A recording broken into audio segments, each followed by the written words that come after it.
ગામ બરવાળાના સુંદરજી ને કાનજી શેઠ એ બે ભાઈઓ વેળા દરબારનો દેદરડા ગામનો કારભાર સંભાળતા. એક વખત તેઓ ગઢપુરથી શ્રી ગોપીનાથજી મહારાજના દર્શને આવ્યા. આદિ આચાર્ય શ્રી રઘુવીરજી મહારાજ એ વખતે ગઢપુર વિરાજતા હતા. એટલે કોઠારી ભક્તિવલ્લભદાસ સ્વામીએ બેઉ ભાઈઓને એમના પણ દર્શન કરાવ્યા. બંનેને આચાર્ય મહારાજશ્રીની સરળતા, સંત મહિમા અને મૃદુતા જોઈને બહુ ગુણ આવ્યો ને એમના પાસે વર્તમાન ધારણ કરીને સત્સંગી થયા. કોઠારી સ્વામીએ એ દિવસે વચનામૃતની કથા કરતા કહેલું કે 4 પ્રકારના કુસંગીઓથી બચવું. એ વાત બેઉ ભાઈઓને બહુ ગમી ને અંતરમાં ઉતારી લીધી.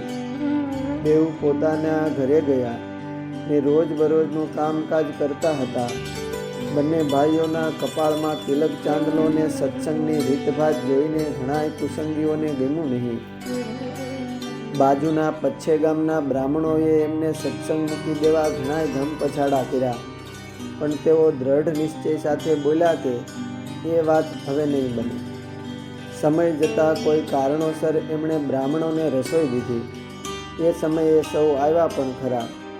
સુંદરજી અને કાનજી શેઠે બ્રાહ્મણોને મેળી ઉપર ઉતારા કરાવ્યા અને સીધું આપીને લાડુની રસોઈ કરાવી.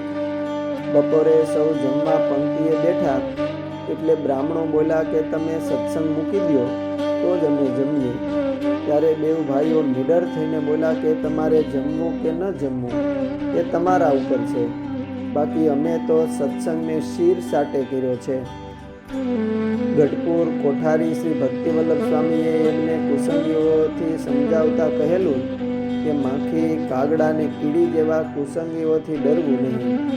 તેમાં તમે માખી જેવા છો ને મનુષ્યને સાચા માર્ગથી પાડો એવા છો, પણ અમારી સામે તમારી કારી ફાવશે નહીં.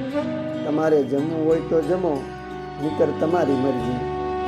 બ્રાહ્મણોએ જાણ્યું કે આ બંને ભાઈઓને સત્સંગનો દ્રઢ નિશ્ચય છે એટલે તેઓ ઉઠીને ચાલ્યા. સુંદરજી અને કાનજી શેઠે તમામ રસોઈ ગામના તમામ સત્સંગીઓ, સાધુ, અભ્યાગતોને જમાડી, પણ કુસંગીઓ સામે ડેગા નહીં ને સત્સંગ શિરને સાટે રાખ્યો. અસ્તુ. જય સ્વામિનારાયણ. શ્રી હરિચરિત્ર ચિંતામણીમાંથી.